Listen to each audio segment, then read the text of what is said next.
The security firm planning to revive the empty Hardin jail held its first question and answer session with reporters over the weekend. Color 8's Nick Law has more insight into American police force. Confusion and secrecy about American police force has grown during the last few weeks. APF has been here for 10 months, but it has never been stealth. The group announced its plans to fill the $27 million detention facility and build a police training center next to the jail. While they gave details for the site, other questions went unanswered. Where will the prisoners come from? What experience does APF have in prisoners and training police officers? And why was Two Rivers Authority Executive Director Greg Smith placed on administrative leave? At a press conference Saturday, APF also refused to release any information on its funding or organization. The decision is that the name of the parent company will not be released. When questioned about the decision to show up in Hardin last week in vehicles with Hardin police templates, members were brief in their explanation. You have to show our intentions are good. Are you a police department? No. Why not put an APF logo on it? We're getting there. All of the decals were removed from the vehicles 2 days later.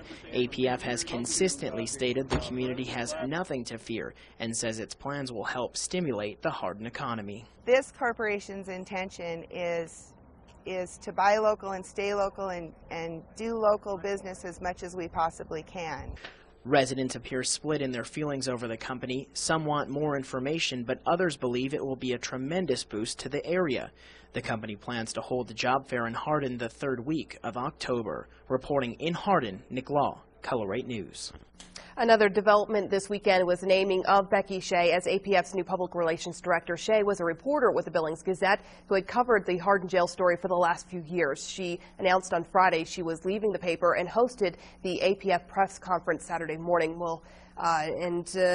For the American police force announced it would not house terror suspects from Guantanamo Bay, Cuba. President Obama had announced plans to shut down the Guantanamo Bay prison by next January. Last April, the executive director of the Two Rivers Authority expressed interest in housing Gitmo detainees. White House officials are now saying they're most likely not going to meet that deadline, citing difficulties in completing case reviews for the more than 200 Gitmo detainees. Reuters News Service reports that an Obama administration official who wishes to remain anonymous says that the White House is close to selecting a U.S. location for some of the Gitmo detainees to be transferred once the facility closes. In May, the U.S. Senate voted 90-6 to deny the $80 million needed to fund the closure of the U.S. prison at Guantanamo Bay.